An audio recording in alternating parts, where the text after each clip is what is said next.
2024 के लोकसभा चुनाव प्रचार खत्म हो चुका है और कल अंतिम दिन है जहां 7वें चरण का चुनाव होगा। आज मैं जो हमारा चुनाव प्रचार था 13 अप्रैल से, उसके बारे में कुछ कहना चाहता हूं। हमने 77 दिनों में चुनाव आयोग को 118 शिकायतें प्रस्तुत की। ये 118 शिकायतें आचार संहिता का उल्लंघन, रिप्रेजेंटेशन ऑफ पीपल्स एक्ट 1951 का उल्लंघन और सुप्रीम कोर्ट के अनेक निर्णयों का उल्लंघन है। इसकी पूरी जानकारी आपको मिल जाएगी और ये सारा डिटेल हमने एक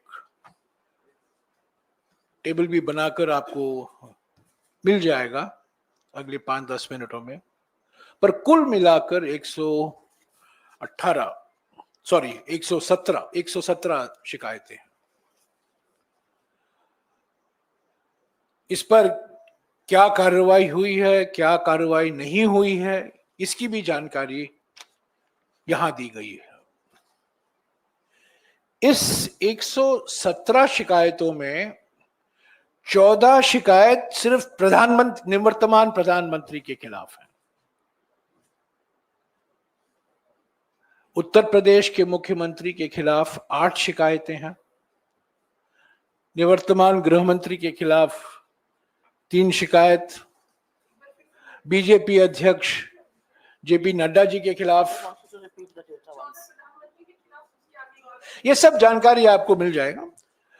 मैं कुछ सारांश दे रहा हूं आपको। 117 शिकायतों में से निवर्तमान प्रधानमंत्री के खिलाफ 14 शिकायतें हैं उल्लंघन का। 8 शिकायतें उत्तर प्रदेश के मुख्यमंत्री के खिलाफ हैं, 3 निवर्तमान गृह मंत्री के खिलाफ हैं और बीजेपी अध्यक्ष स्मृति ईरानी, हेमंत बिस्वा शर्मा के खिलाफ भी कुछ शिकायतें हैं। कुल मिलाकर 117 शिकायतें हैं और जहां जहां कार्रवाई हुई है, पर मोटे तौर से मैं कह सकता हूं कि बहुत सारे ऐसे शिकायतें हैं जिस पर कुछ कार्रवाई नहीं हुई।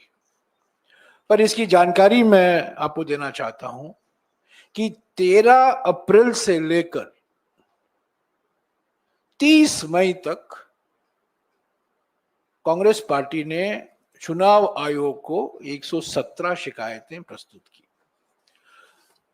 चुनाव आयोग का मॉडल कोड ऑफ कॉन्डक्ट का उल्लंघन, रिप्रेजेंटेशन ऑफ पीपल्स एक्ट का उल्लंघन और सुप्रीम कोर्ट के अनेक निर्णयों का उल्लंघन, जिसका हमने ये जिक्र भी किया है।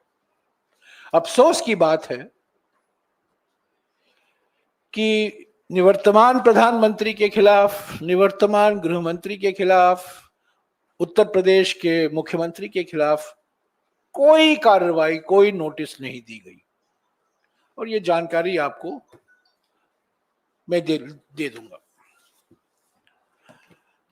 दूसरी बात जो मैं कहना चाहता हूं, पिछले 72 दिनों में जब से प्रधानमंत्री ने अपनी चुनाव प्रचार की शुरुआत की थी, पिछले 72 दिनों में हमने प्रधानमंत्री से 272 सवाल पूछे। खड़े हो जाए।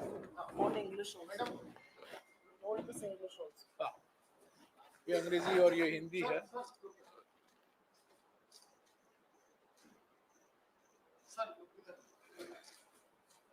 और ये सवाल जब कहीं जाते थे 3 या 4 सवाल हम उनसे पूछा करते थे।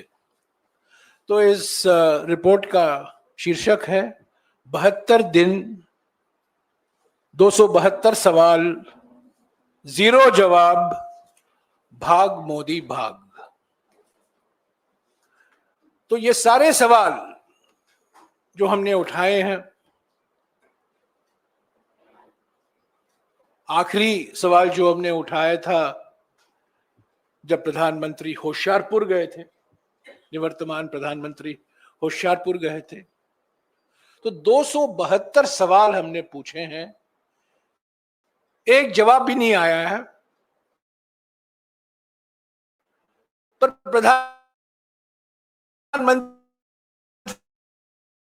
ने, और उनको थोड़ा बुरा लगा कि एक सवाल के संदर्भ में हमने निवर्तमान शब्द का इस्तेमाल नहीं किया था, और उन्होंने कह दिया, देखिए अभी ये हमें निवर्तमान शब्द नहीं इस्तेमाल कर रहे हैं, इसका माने ये है कि हम हार मान गए।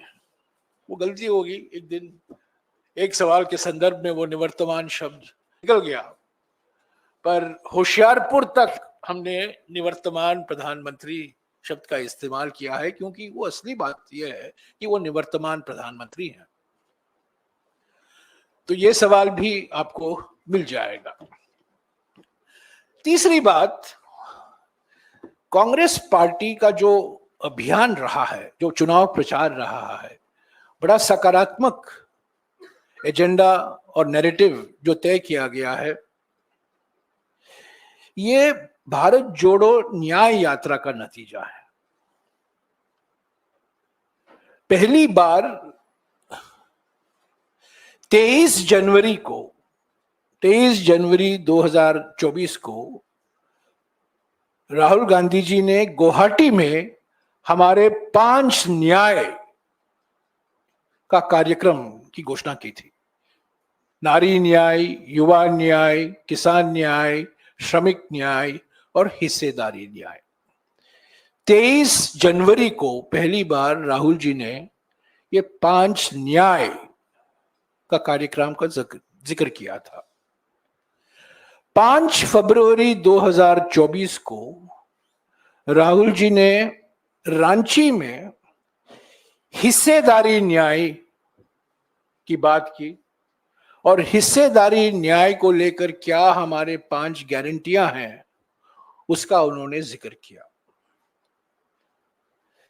13 फरवरी को अंबिकापुर में कांग्रेस अध्यक्ष मल्लिकार्जुन खड़गे जी और राहुल जी दोनों ने किसान न्याय को लेकर जो हमारे 5 गारंटियां हैं, एमएसपी को लेकर, कर्जा माफ गारंटी को लेकर जो 5 गारंटियां हैं, उनकी घोषणा की। ये 13 फरवरी 2024 को। तब 7 मार्च 2024 को बांसवाड़ा में कांग्रेस अध्यक्ष मल्लिकार्जुन खड़गे जी और राहुल जी ने युवा न्याय को लेकर जो हमारे 5 गारंटियां हैं उसकी उन्होंने घोषणा की। 12 मार्च को नंदुरबार में राहुल जी ने कांग्रेस पार्टी के आदिवासी संकल्प, 5 सूत्री आदिवासी संकल्प, आदिवासी न्याय संकल्प की घोषणा की। 13 तारीख को धूले में राहुल जी ने नारी न्याय को लेकर, जहां उन्होंने कहा कि हर गरीब परिवार के एक महिला को हर साल 1 लाख रुपया सीधा उनके खाते में भेजा जाएगा, वो धूले में 13 मार्च को उसकी घोषणा की गई है। 14 मार्च को नासिक में, जहां हमारे शरद पवार साहब भी मौजूद थे, शिवसेना के नेता भी मौजूद थे, नासिक के एक मंडी में राहुल जी ने किसान न्याय को लेकर फिर से जो हमारी गारंटियां हैं उन्होंने दोहराया, और अंत में 16 मार्च को कांग्रेस अध्यक्ष मल्लिकार्जुन खड़गे जी ने बेंगलुरु में श्रमिक न्याय को लेकर जो हमारे 5 गारंटियां हैं उसकी उन्होंने घोषणा की। तो आप देख सकते हैं 23 जनवरी से लेकर 16 मार्च तक कांग्रेस पार्टी ने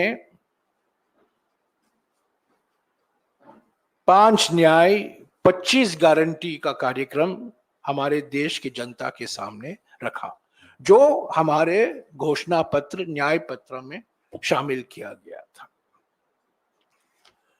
चौथी बात, 29 अप्रैल पाटन से, गुजरात से राहुल जी अपने सार्वजनिक सभाओं में भारत, ये है भारत का संविधान, इन्होंने इसको दिखाकर, अपने रैली में दिखाकर जो हमारा संकल्प है, जो हमारा गारंटी है सामाजिक न्याय को सुरक्षित रखने का, जाति जनगणना करवाने का, और जो 50% सीमा है अनुसूचित जाति, अनुसूचित जनजाति और पिछड़े वर्गों के लिए जो आरक्षण है, जो सुप्रीम कोर्ट ने जो 1992 में सीमा तय किया था, उसको बढ़ाने का गारंटी भी राहुल जी ने किया। ये 29 अप्रैल से ये अपने हर सभा में, हर रैली में ये किताब, भारत का संविधान, ये दिखाते थे और हमारी गारंटियां को दोहराते थे। तो हम समझते हैं कि हमारे चुनाव प्रचार के कारण, हमारे 5 न्याय 25 गारंटी के कारण, और जो हमने प्राथमिकता संविधान को सुरक्षित रखने के लिए जो हमने, हमारे कांग्रेस अध्यक्ष ने, राहुल जी ने, प्रियंका जी ने बार बार इसको दोहराया, हम समझते हैं कि यही वजह है कि इंडिया गठबंधन को स्पष्ट और निर्णायक बहुमत जरूर मिलेगा 4 तारीख को। मैं अभी, मेरे 2 सहयोगी पवन खेरा जी हैं और सुप्रिया श्रीनाथ जी हैं, मीडिया और पब्लिसिटी को लेकर जो हमारा एक समग्र मीडिया और पब्लिसिटी अभियान था वो पवन जी आपको बताएंगे। और सोशल मीडिया में जो हमने इस बार परिवर्तन आया और आप देखने लगे कि सोशल मीडिया में हमारी आलोचना की जाती थी कि आप बहुत पीछे हैं बीजेपी की तुलना में, किस तरीके से हमने हमारी सोशल मीडिया की रणनीति बनाई और क्या उपलब्धियां हुई, सुप्रिया जी आपको बताएंगे। तो पहले मैं पवन जी से गुजारिश करूंगा और उसके बाद सुप्रिया जी बोलेंगे। धन्यवाद जयराम जी। सब जब भी कोई चुनाव होता है, कोई भी पार्टी जब वोट मांगने जाती है तो अपने मुद्दे सामने रखती है, अपने प्रचार के जो स्तंभ होते हैं वो सबके सामने रखती है। ये हमारा एजेंडा है, ये हमारा नैरेटिव है, ये हमारी नीतियां रहेंगी। और जो सत्तारूढ़ दल है वो बताता है कि ये हमारा ट्रैक रिकॉर्ड है, 10 साल या 5 साल हमने ये किया और ये नहीं कर पाए तो इस कारण से नहीं कर पाए, आने वाले वक्त में अगले 5 साल में हम ये करके दिखाएंगे। तो कांग्रेस पार्टी न से न्याय पे हमने अपना प्रचार अडिग रखा। जैसा कि जयराम जी ने अभी आपको बताया, हमने नारी न्याय, किसान न्याय, युवा न्याय, ऐसे 5 न्याय हमने आपके सामने रखे, देश के सामने रखे। और हमारे जो प्रधानमंत्री हैं, जिनको जयराम जी निवर्तमान कहते हैं, थोड़े दिनों में भूतपूर्व कहेंगे, प्रधानमंत्री जी ने और उनकी पार्टी ने म से अपना प्रचार रखा। मंदिर, मंगलसूत्र, मछली, मटन, मुसलमान, महात्मा, मेडिटेशन। मुजरा बीच में आया था, माफ करिएगा, मुजरा भी बीच में आ गया था। अब आप लोगों की चैनल्स पे मेडिटेशन बताया मैंने। अब वो ध्यान लगाने चले गए, जाना भी चाहिए। पूरे 10 साल ध्यान भटकाया जिस आदमी ने, अब वो ध्यान लगाने चले गए। और ऐसा ध्यान, कभी लाइव मेडिटेशन सुनी आपने? 9 कैमरा लगे हुए, अलग अलग पोज दिखाए जा रहे हैं। मछली पकड़ने पर पाबंदी लगा दी 3 दिन। 3000 पुलिस वाले रक्षा में खड़े हो गए उनकी। पर्यटक नहीं आएंगे। जितने भी समुद्र की तरफ खिड़कियां या दरवाजे होटलों के खुलते हैं, वो कमरे खाली। 7 स्टार ध्यान इसको कहा जाता है। हम जब नारी न्याय की बात कर रहे थे, हम जब गरीबों को न्याय दिलाने की बात कर रहे थे, तो नरेंद्र मोदी जी ने कहा कि मंगलसूत्र छीन लेंगे, ये भैंस छीन लेंगे, या आपकी टोटी खोल के चले जाएंगे। अजीब सी वाहियात सी बातें सुनने को मिली इस कैंपेन में। 140 करोड़ लोगों का प्रधानमंत्री, 10 साल का प्रधानमंत्री, टोटी चोरी, भैंस चोरी, ऐसी ऐसी बातें इस प्रचार में आपने वहां से सुनी। जयराम जी ने मुझे कहा कि मैं अपने प्रचार की बात करूं, वो हमारे प्रचार की बात अधूरी होगी जब तक उनके प्रचार की बात नहीं करें। क्योंकि लोग तुलना कर रहे थे कि एक मल्लिकार्जुन खड़गे जी, राहुल गांधी जी, प्रियंका गांधी जी इस सरकार को जवाबदेह बना रही हैं, इनसे सवाल पूछ रहे हैं, इनसे पूछ रहे हैं कि साहब आपने ये क्यों नहीं किया, बेरोजगारी क्यों बढ़ी, महंगाई क्यों बढ़ी, महिलाओं के खिलाफ अत्याचार क्यों बढ़ा, जो कि एक विपक्ष का काम है। हम 5 साल लगातार ये सवाल पूछते आए, और लेकिन जब हम अपनी विजन, अपने जवाब सामने रख रहे हैं, तब भी हम वो सवाल दोहराएंगे। ये अपेक्षा हमसे लोग रखते हैं, इसलिए हम पूछ रहे थे। लेकिन उस वक्त प्रधानमंत्री जी क्या कर रहे थे वो आपने देखा। जो प्रधानमंत्री की भाषा थी, कुछ वक्त के लिए तो हमारे सुप्रिया जी के जो काउंटर पार्ट हैं अमित मालवीय जी, वो घबरा गए कि मेरी नौकरी खतरे में आ गई, मोदी जी तो ट्रोल बन गए। ऐसा ट्रोल प्रधानमंत्री हमने कभी नहीं देखा जो इस बार देखने को मिला। मन की बात करते करते मटन की बात करने लगे। बताइए, उनको हमारे प्रचार से ऐसे भटक गए। ये मैं अपनी खुद की पार्टी की तारीफ करूंगा कि हमारे प्रचार ने नरेंद्र मोदी के प्रचार को पटरी से उतार दिया। अपनी बात वैसे कुछ कहने लायक उनके पास था भी नहीं, अगर होता तो कह देते। अपनी बात उनकी कुछ नहीं थी। कल परसों खड़गे साहब ने बताया आपको प्रेस वार्ता के जरिए कितनी बार उन्होंने मोदी का नाम लिया, और कितनी बार कांग्रेस का नाम लिया, कितनी बार राहुल जी का नाम लिया, बीच बीच में नेहरू जी का भी नाम लिया। लेकिन देश को यह नहीं बताया कि आपने किया क्या, आप करने क्या वाले हैं। 400 पार का जब नारा दिया इन लोगों ने, और 400 पार के नारे के बाद जो इनके मंसूबे थे, इनके कुछ नेताओं ने बताने शुरू किया। अनंत हेगड़े, ज्योति मिर्धा, दिया कुमारी, अरुण गोविल, लल्लू सिंह, इन तमाम नेताओं ने मंसूबे बताए कि संविधान बदल देंगे। उस दौरान हमारे नेता राहुल गांधी, हमारे नेता प्रियंका गांधी, हमारे राष्ट्रीय अध्यक्ष मल्लिकार्जुन खड़गे जी, हमारे जयराम रमेश जी जहां जहां प्रचार में जाते थे, संविधान को बचाने की मुहिम छेड़ दी।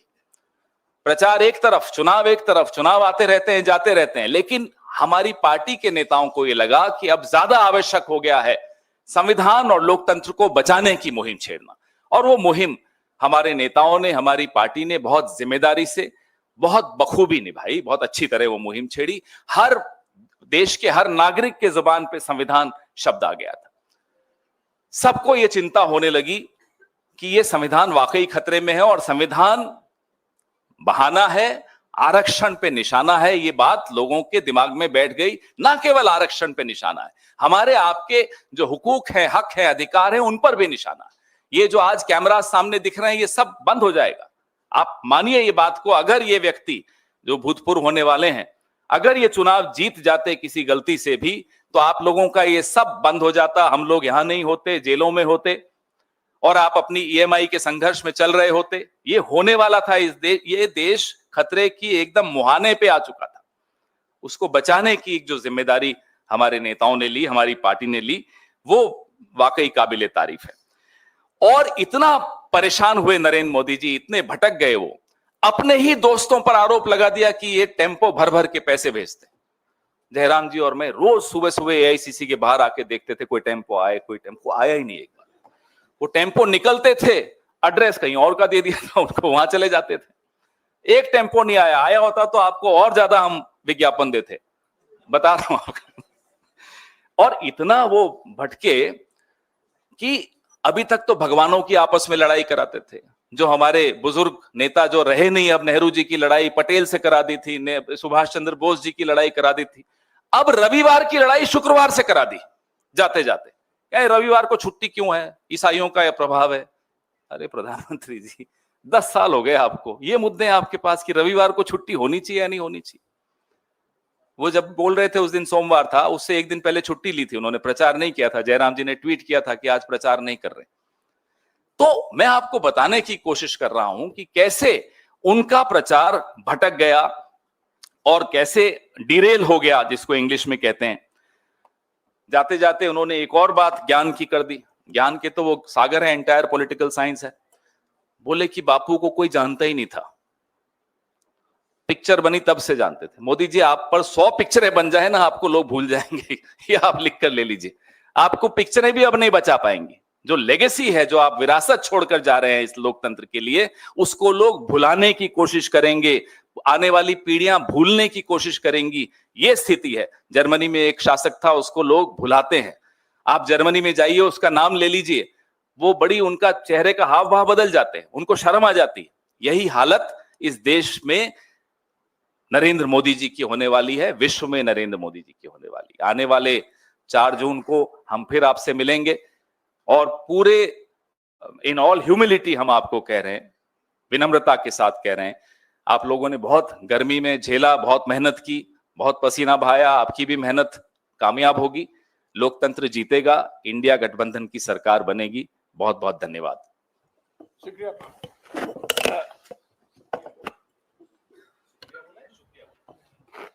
बहुत बहुत धन्यवाद पवन जी। आप कह रहे थे इन पर पिक्चरें 100 बन जाए, एक बनी थी, 2 बार रिलीज हुई थी, फिर भी मुंह की खाई।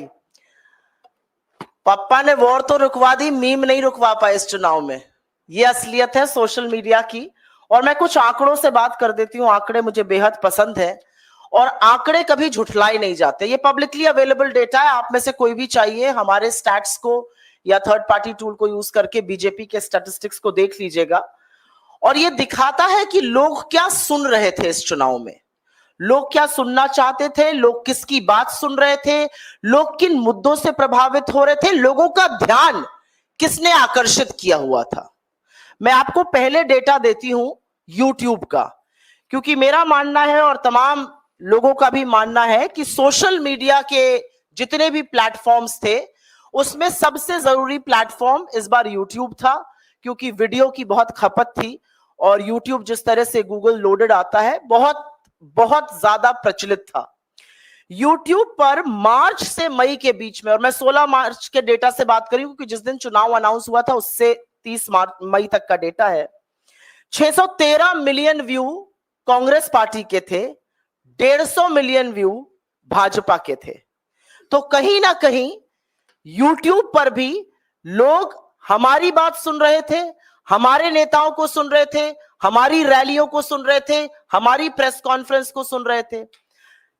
इसमें एक बड़ा इंटरेस्टिंग डेटा ये है, और यूट्यूब का डेटा देने के पहले मैं एक और डेटा दे देती हूँ, इंस्टाग्राम का डेटा। इंस्टाग्राम को बड़ा यूथ फ्रेंडली माना जाता है, ज्यादातर यूजर्स जो होते हैं वो यंग होते हैं। इंस्टाग्राम पे हमारी एवरेज लाइक 1,21,000, बीजेपी की एवरेज लाइक 26,945। ये दिखाता है आपको कि डेली फॉलोअर जब हमारे 33,000 बढ़ रहे थे तो बीजेपी के 5,300 बढ़ रहे थे।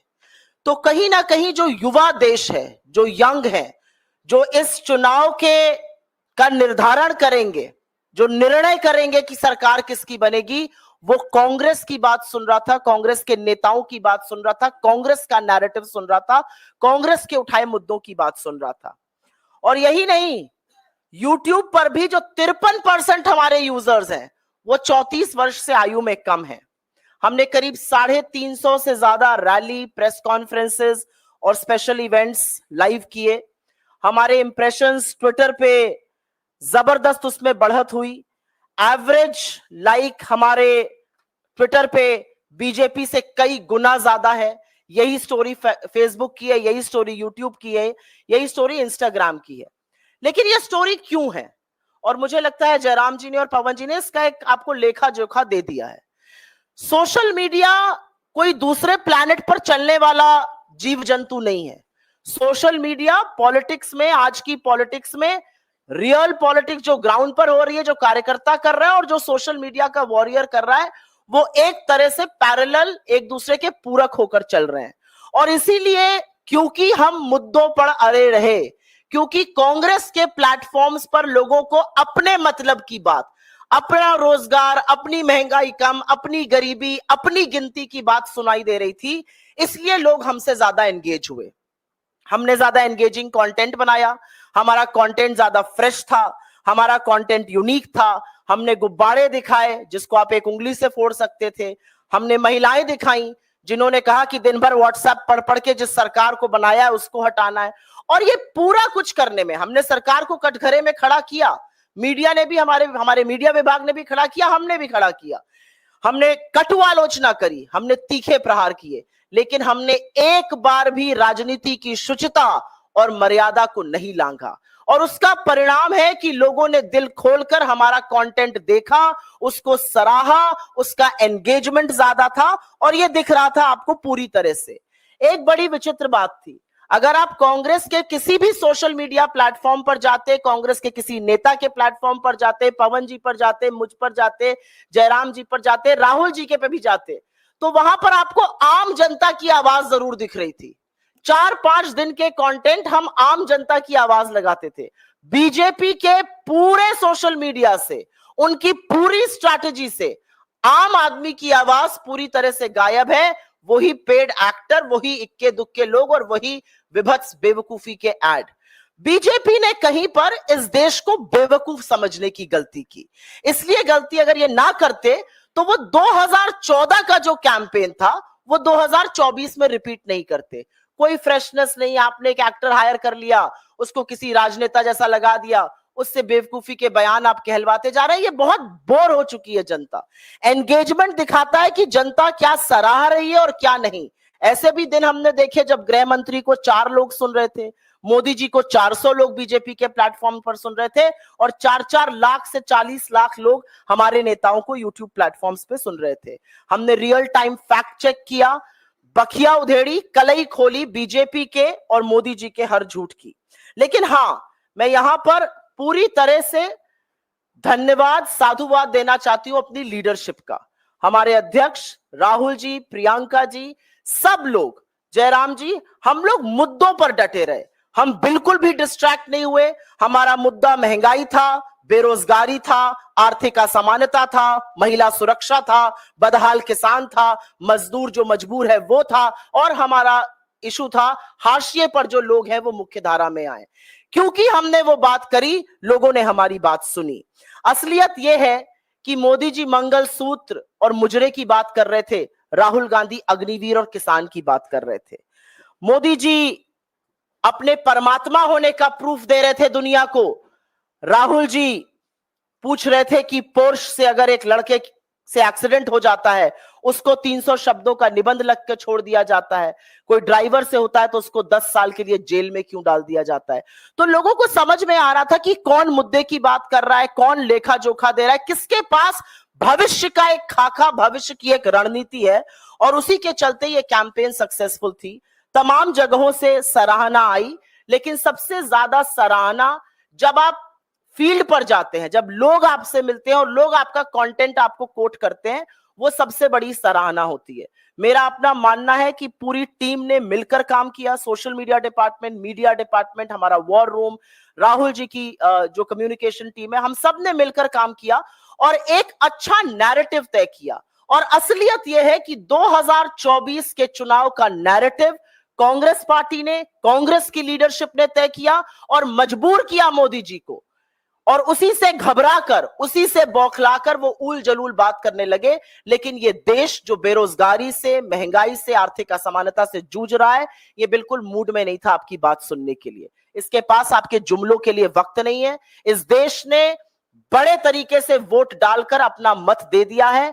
मैं आज ही उत्तर प्रदेश से लौटी हूं और पुनः वापस जा रही हूं अपना वोट डालने, और दावे के साथ कह सकती हूं, चौंकाने वाले प्रमाण आपको, जिसको तथाकथित बीजेपी का गढ़ कहा जाता है, वहां से आने वाले हैं। और इसलिए आ रहे हैं क्योंकि लोगों को एक उम्मीद, लोगों को एक भरोसा, लोगों को एक आशा हो चुकी है हमारा प्रचार प्रसार, हमारा कैंपेन, हमारी लीडरशिप की बात सुनकर, कि एक नेता सामने ऐसा है जो आंख में आंख डालकर आपसे सच बात कर रहा है, जिसको स्क्रिप्टेड इंटरव्यूज की, जिसको धनबल की, जिसको एजेंसी की, जिसको 80-80 इंटरव्यू की जरूरत नहीं है। वो सीधे आपसे बात कर रहा है। उसने एक भी इंटरव्यू नहीं किया, 80 इंटरव्यू साहब ने किए, एक भी नैरेटिव नहीं बना पाए। नैरेटिव बनाना तो दूर, अपनी मिट्टी पलीद खूब की, अपने आप को अजीबोगरीब बातें कहकर, गरीब हो जाए सब क्या कहकर, परमात्मा का स्वरूप बनाकर, मुजरे की बात करके, लोगों के सवालों को कचड़ा कहकर। मेरा अपना मानना है कि जनता ने मन बना लिया है, और एक पूरी टीम की तरह हम जो हासिल कर पाए प्रचार प्रसार के माध्यम से बहुत अच्छा था। और मुझे पूरी आशा और विश्वास है कि 4 जून को ये परिणाम में तब्दील होता हुआ जरूर दिखेगा। शुक्रिया। आपको ये जो इलेक्शन कमीशन की शिकायतें हैं आपको मिल गया होगा अब तक, और ये जो रिपोर्ट है भाग मोदी भाग, जो 272 सवाल है जिसका कोई भी जवाब नहीं है, वो भी आपको मिल गया होगा। कुछ सवाल? हाँ जी।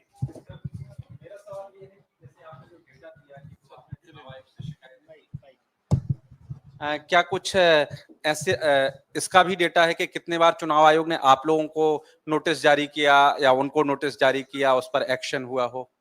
नहीं, हमको भी नोटिस आए। आप जानते हैं कि हमने एक शिकायत की थी प्रधानमंत्री के खिलाफ। उस संदर्भ में उन्होंने प्रधानमंत्री को तो नोटिस नहीं भेजा, राहुल जी को भी नहीं भेजा, पर राहुल जी निशाना तो थे, पर खरगे जी को नोटिस आया और वहां नड्डा जी को नोटिस किया। पर जो हमारी शिकायत थी, जो 14 हमने प्रधानमंत्री, व्यक्तिगत रूप से हमने प्रधानमंत्री की भाषा के खिलाफ और उनके चुनाव प्रचार के खिलाफ जो हमने शिकायत की थी, उस पर कोई उन्होंने कार्रवाई नहीं की। अफसोस के साथ कहना पड़ता है, हम बार बार हर हफ्ते हम चुनाव आयोग से मिला करते थे और हम उनसे गुजारिश करते थे कि इस पर कार्रवाई हो, पर अफसोस की बात है कि 117 टोटल कुल मिलाकर 117 शिकायतें हैं, उनमें से 14 सीधे प्रधानमंत्री से जुड़े हुए। जयराम जी, आप लोगों ने शिकायत की थी कि प्रधानमंत्री एक और बात मैं कहना चाहता हूं, ये जो 117 शिकायतें हैं, ये एआईसीसी की तरफ से शिकायतें हैं। हमारे जो पीसीसी हैं, Tripura PCC, Assam PCC, UPCC, Rajasthan PCC, वो अपना शिकायत अपने चुनाव आयोग में करते थे।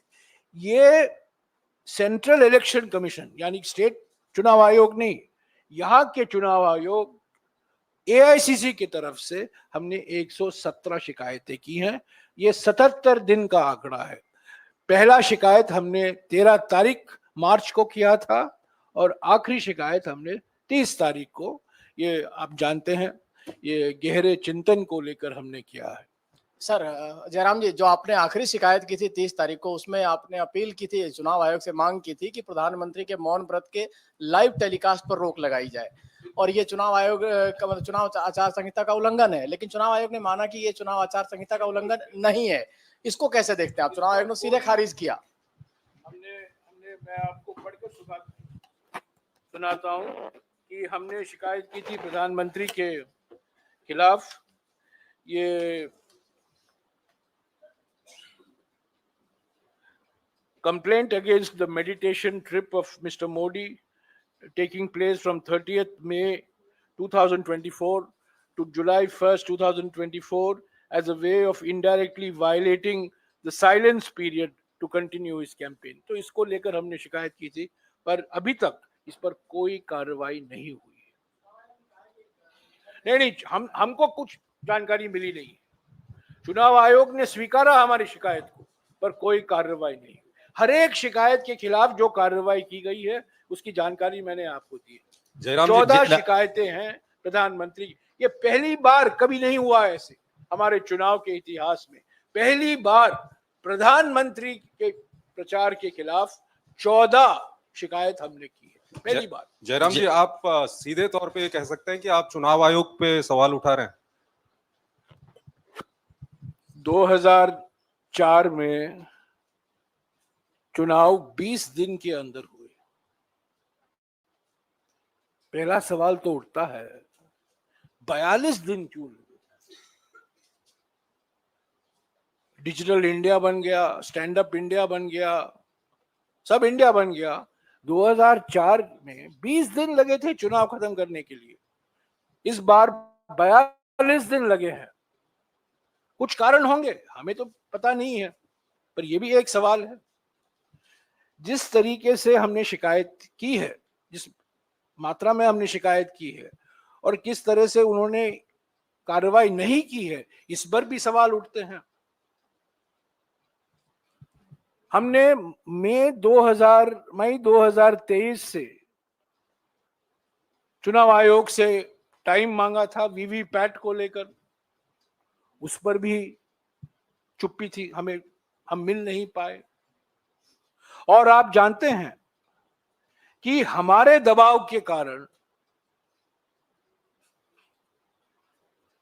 चुनाव आयोग ने जो जानकारी उनको देना चाहिए था, जब चुनाव खत्म होता है 1 दिन के अंदर या 2 दिन के अंदर, पहले चरण की जानकारी 11 दिन के बाद उन्होंने दिया, आप जानते हैं, और सुप्रीम कोर्ट को भी कहना पड़ा।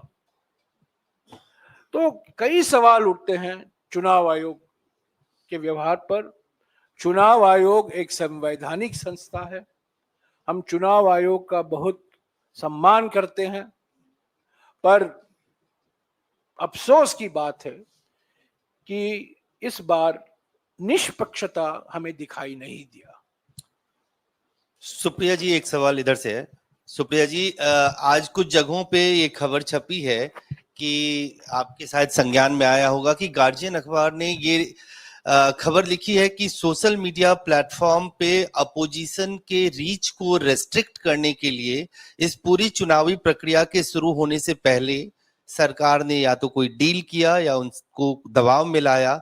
बावजूद इसके जो परफॉर्मेंस आप लोगों का रहा और ये जो खबर आई है, इसको लेकर आप क्या कहें? मैं सबसे पहले तो ये कहूंगी कि मुझे गार्जियन अखबार की खबर का जो संज्ञान है वो मिला सवेरे। मैं ना इसका खंडन कर सकती हूँ ना इसकी पुष्टि कर सकती हूँ, क्योंकि मेरे पास ऐसे कोई सबूत नहीं है। लेकिन असलियत ये है कि जो सप्रेशन होता है विपक्षी नेताओं के सोशल मीडिया अकाउंट्स के साथ, विपक्ष के सोशल मीडिया अकाउंट्स के साथ, वो पूरी तरह से साफ दिखता है। लेकिन उसके बावजूद भी अगर हम 5-5, 6-6 गुना हमारे इंप्रेशंस, हमारी रीच, हमारे व्यूज बीजेपी से कहीं बेहतर है, जबकि हमारे फॉलोअर्स उनसे कम है, क्योंकि हमारे रियल फॉलोअर्स हैं, हमारे बॉट्स नहीं है, तो ये अपने आप में एक कहानी बयां करता है। इसमें कोई दुरेज नहीं है मुझे कहने का कि विपक्ष के तमाम जो अच्छे अकाउंट्स थे, जो अकाउंट्स हमारे समर्थकों के थे, जो हमारी पार्टी का हिस्सा भी नहीं है, जो वॉलंटियर्स होते हैं, उनको सस्पेंड करने का, उनको अकाउंट रिस्ट्रिक्ट करने का, उनको इंडिया में बैन करने का लगातार इस सरकार ने काम किया। और सिर्फ इसलिए किया क्योंकि कोई किसानों की बात कर रहा था, कोई लोकतंत्र की बात कर रहा था, कोई कॉन्स्टिट्यूशन की बात कर रहा था। मेरे पास खुद मेल आया ट्विटर से और उसमें था कि मैंने कुछ कॉन्स्टिट्यूशन पे बोला था, उन्होंने कहा आप इस पे नहीं बोल सकते, आपको ये रिस्ट्रिक्ट है। मैंने नहीं हटाया, वो आपको रिस्ट्रिक्ट करनी है रीच, मेरी रीच रिस्ट्रिक्ट करिए। पर मेरा अपना मानना है कि जिस तरह से सरकार दखल अंदाजी करती है, जिस तरह से सरकार सोशल मीडिया प्लेटफॉर्म्स को मैनिपुलेट करने का, जिस तरह से ministry of IT and information लिखती है चिट्ठियां इन प्लेटफॉर्म्स को, वो किसी से छुपा हुआ नहीं है। और वो कई बार उन्होंने खुलकर सामने आकर भी कहा है कि ऐसा ऐसा लिख कर आया है, हम इससे सहमत नहीं है, लेकिन क्योंकि सरकार की ओर से लिख के आया है हमें इस अकाउंट को बैन करना पड़ रहा है। लेकिन उसके बावजूद भी अगर हम इतना अच्छा परफॉर्म कर रहे हैं तो कुछ तो हमने अच्छा किया होगा।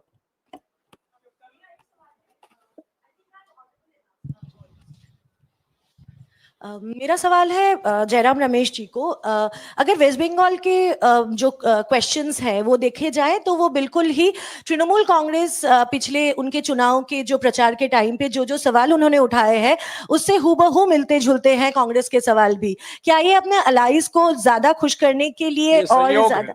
ये संयोग है, इसमें कोई राजनीति नहीं है। पश्चिम बंगाल में जो चुनाव लड़ाया गया है लोकसभा के लिए लड़ा गया, ये विधानसभा के चुनाव नहीं है। और हम बीजेपी के खिलाफ लड़ रहे हैं, ये विधानसभा चुनाव नहीं है। और टीएमसी के नेता ने खुद कहा है कि मैं इंडिया जनबंधन को समर्थन देती हूँ। टीएमसी इंडिया जनबंधन का हिस्सा है। जो सवाल हमने किया है, जब भी प्रधानमंत्री पश्चिम बंगाल जाते हैं और गए हैं, वो पश्चिम बंगाल की जनता वो सवाल कर रही है। इसको आप कोई राजनीतिक चश्मे के से मत देखिएगा, ये जनता के सवाल है। और जो भेदभाव हुआ है पश्चिम बंगाल सरकार के खिलाफ, वो भेदभाव पश्चिम बंगाल की जनता के साथ हुआ है, इसीलिए हमने ये मुद्दे उठाए हैं। मैं जानता हूं आपके प्रश्न के पीछे क्या मायने हैं पर इसीलिए मैं आपको कह रहा हूं, ये किसी एक पार्टी के पक्ष के लिए नहीं है। पर यह बात सही है कि ये सवाल टीएमसी भी उठा रही है, और ये सवाल कुछ बीजेपी के नेता ने भी उठाया है पश्चिम बंगाल में, क्यों हमारे खिलाफ भेदभाव किया जा रहा है। तो ये पश्चिम बंगाल के सवाल पश्चिम बंगाल की जनता की चिंता है, इसीलिए हमने उठाया। कल राहुल गांधी ने एक वीडियो जारी किया था और उसमें उन्होंने ये अपील किया है कि अंतिम समय तक पोलिंग बूथ और स्ट्रांग रूम पर नजर बनाए रखें। तो क्या गड़बड़ी के आसार नजर आ रहे हैं? इसके पीछे क्या देखते हैं आप? मुझे लगता है कैंपेन खत्म करने के बाद राहुल जी ने पूरे देश में हर प्रांत में, कितने शहरों में, कितनी कंस्टिट्यूएंसीज में जाकर कैंपेन किया है, और हम लोगों में से हम सब लोग किन्हीं किन्हीं रैलीज में वहां पर रहे, और जिस तरह से जन सैलाब और एक सुनामी हमने देखी है, मुझे लगता है उनका वीडियो जो था, उसका जो पहला अंश था, वो लोगों को कांग्रेस के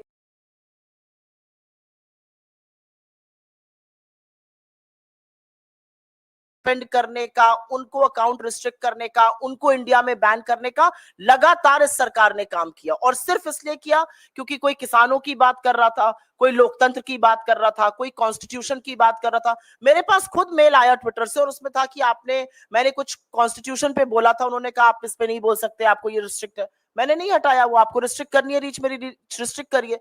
पर मेरा अपना मानना है कि जिस तरह से सरकार दखल अंदाजी करती है, जिस तरह से सरकार सोशल मीडिया प्लेटफॉर्म्स को मैनिपुलेट करने का, जिस तरह से ministry of IT and information लिखती है चिट्ठियां इन प्लेटफॉर्म्स को, वो किसी से छुपा हुआ नहीं है। और वो कई बार उन्होंने खुलकर सामने आकर भी कहा है कि ऐसा ऐसा लिख कर आया है, हम इससे सहमत नहीं है, लेकिन क्योंकि सरकार की ओर से लिख के आया है, हमें इस अकाउंट को बैन करना पड़ रहा है। लेकिन उसके बावजूद भी अगर हम इतना अच्छा परफॉर्म कर रहे हैं तो कुछ तो हमने अच्छा किया होगा।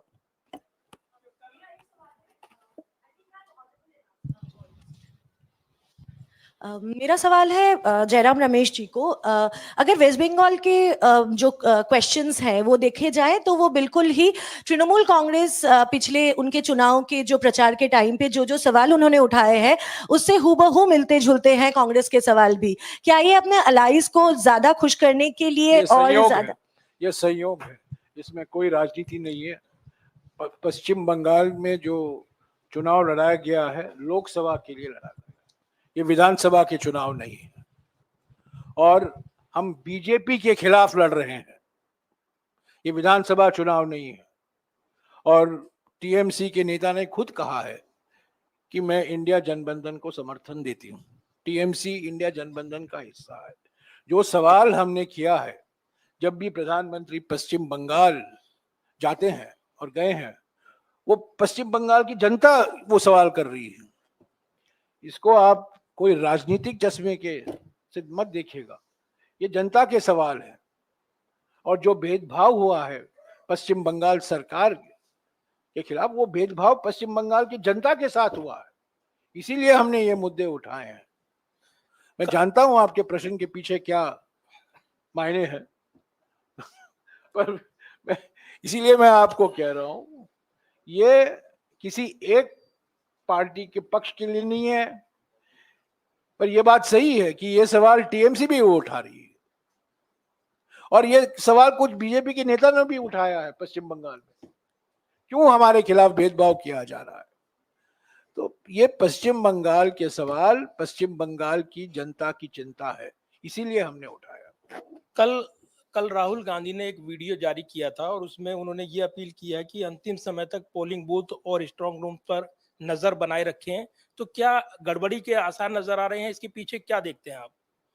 मुझे लगता है कैंपेन खत्म करने के बाद राहुल जी ने पूरे देश में हर प्रांत में कितने शहरों में कितनी कंस्टिट्यूएंसीज में जाकर कैंपेन किया है और हम लोगों में से हम सब लोग किन्हीं किन्हीं रैलीज में वहां पर रहे और जिस तरह से जन सैलाब और एक सुनामी हमने देखी है, मुझे लगता है उनका वीडियो जो था उसका जो पहला अंश था वो लोगों को, कांग्रेस के कार्यकर्ताओं को, इंडिया गठबंधन के कार्यकर्ताओं का साधुवाद करते हुए था। और उन्होंने बिल्कुल सही कहा कि आप लोग मुस्तैदी से डटे रहिएगा और ईवीएम पर नजर रखिएगा, पोलिंग पर आखिरी दम तक रहिएगा जब तक काउंटिंग हो रही है। इसमें कहने में क्या दिक्कत है?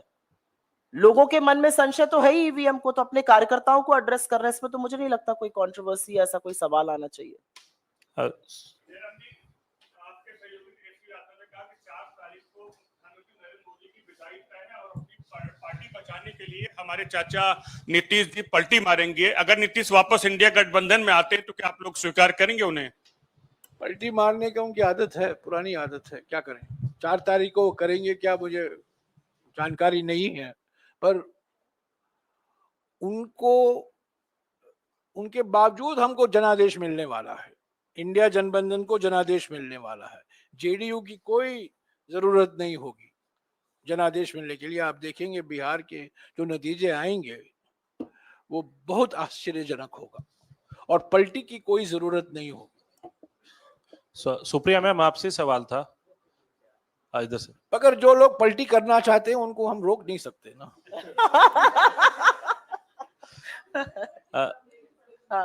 सुप्रिया मैम, आपने पूरा डेटा एनालाइज कर लिया, किस ये डेटा हम आपके साथ साझा भी कर नहीं, वही मैं कह रहा हूँ, आपने एनालाइज ये भी कर लिया कि किस एज ग्रुप ने देखा, कितना देखा, रीच भी कर ली। तो आप लोगों ने ये भी क्या एनालाइज कर लिया कि कितने वोट आपको पड़ रहे हैं और कितनी सीटें आप लेके आ रहे हैं? स्पष्ट बहुमत की सरकार बन रही है, ये जयराम जी ने कहा। मुझे नहीं लगता कि ये कुछ हंसी मजाक की बात है, क्योंकि जो डेटा हमारा है वो फैक्चुअल डेटा है, वो पब्लिकली अवेलेबल डेटा है। ये डेटा हमने अपने घर में बैठ के खादान में तो बनाया नहीं है। तो जो लोग हमें देख रहे हैं, हमारे इंप्रेशंस आ रहे हैं, हमारे व्यूज आ रहे हैं, हमारा एंगेजमेंट आ रहा है, कमेंट आ रहा है, लाइक आ रहा है, उस डेटा को हम आपके साथ साझा कर रहे हैं। आप जब वीडियो देखते हैं और आप लोग सब लोग रील वगैरह देखते हैं, जो पसंद आती है उसी को लाइक करते हैं, जो पसंद नहीं आती उसको लाइक नहीं करते। तो अगर 5 गुना लोग हमारे कहे हुए मुद्दों को, हमारे लीडर्स के वीडियो को, हमारी रैलीज के वीडियो को, हमारी प्रेस कॉन्फ्रेंसेस को लाइक कर रहे हैं, तो कहीं ना कहीं वो हमसे प्रभावित है, और जो हमसे प्रभावित है वो जाकर इंडिया गठबंधन वाले निशान पर ही button दबाएगा। Supriya ma'am, ma'am, 2 questions. First is that Prajwal Revanna is now being taken into the custody, but a lot of leaders focus are on the election campaign. But sir, it is related to, because many of the leaders have questioned We'll about the timing discuss also, the that Revanna why case such date is separately. being used. Let's focus. This press conference is on the election campaign. Your question is an important question. I'll answer it separately. Haji, sir, प्रचार का अंतिम दिन भी चला गया, आपका last phase का कल चुनाव है, तो आपके पास इतने सारे आंकड़े आ गए हैं, तो किस आधार पर कांग्रेस के पास ये कहना है कि वो गठबंधन के साथ पूर्ण बहुमत आ रही है? उत्तर प्रदेश है, आप जहां पे आपकी परफॉर्मेंस जैसा कि सुनने में आ रहा है आउटस्टैंडिंग है, तो वो क्या कारण है और पार्टी कुल कितनी सीटें लेकर आ रही है? मैंने आपको पहले दिन 2 चरणों के बाद जो रुझान आए थे, मैंने कहा था कि इंडिया जनबंधन को स्पष्ट और निर्णायक जनादेश मिलना तय हो गया है। राजस्थान, महाराष्ट्र, कर्नाटका, उत्तर प्रदेश, बिहार, तेलंगाना, ऐसे राज्यों में जहां 2019 में हमारा बिल्कुल सफाया हो गया था, इस बार आप देखेंगे हमारा प्रदर्शन बहुत मजबूत होगा। राजस्थान में हमारा ही प्रदर्शन मजबूत होगा, महाराष्ट्र में, उत्तर प्रदेश में, बिहार में गठबंधन के रूप में हमारा प्रदर्शन मजबूत होगा। तो पहला कारण यह है, और मैं दिल्ली में बैठकर नहीं कह रहा हूं, मैं खुद इन राज्यों में गया हूं, हमारे नेता गए हैं, हमारे कांग्रेस अध्यक्ष गए हैं, राहुल जी गए हैं, प्रियंका जी गई हैं, मेरे दो साथी भी गए हैं, मैं खुद गया हूं। और जो 2019 में जो माहौल था इन विशेष तौर से इन राज्यों में, इसमें मैं हरियाणा भी जोड़ूंगा, इसमें मैं पंजाब भी जोड़ूंगा, हम लोग सब लोग पंजाब से आ रहे हैं, पंजाब भी जोड़ूंगा इसमें। पर पंजाब में 2019 में हम शिखर तक पहुंच गए थे, पर हरियाणा, राजस्थान, महाराष्ट्र, कर्नाटक, तेलंगाना, उत्तर प्रदेश, बिहार में हमारा सफाया हो गया था। तो पहला कारण यह है कि 2019 की तुलना में इन 7-8 राज्यों में हमारा प्रदर्शन मजबूत है।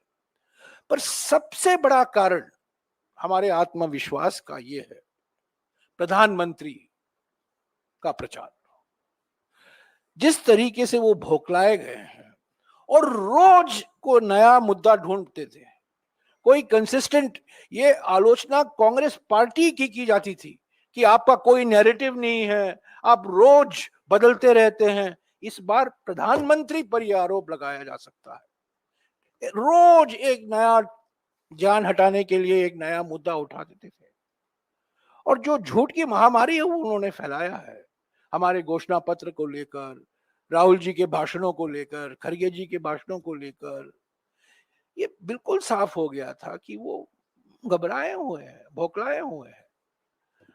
वो जो प्रधानमंत्री में जो जिस आत्मविश्वास के साथ वे बोला करते थे, इस बार देखिए वो दिखाई नहीं देता है, थके हुए दिखते हैं। तो इसीलिए हमें विश्वास है। और तीसरी बात, 2019 में एक बालाकोट था, वो एक मुद्दा था, भावनात्मक मुद्दा था। इस बार कोई लहर नहीं था।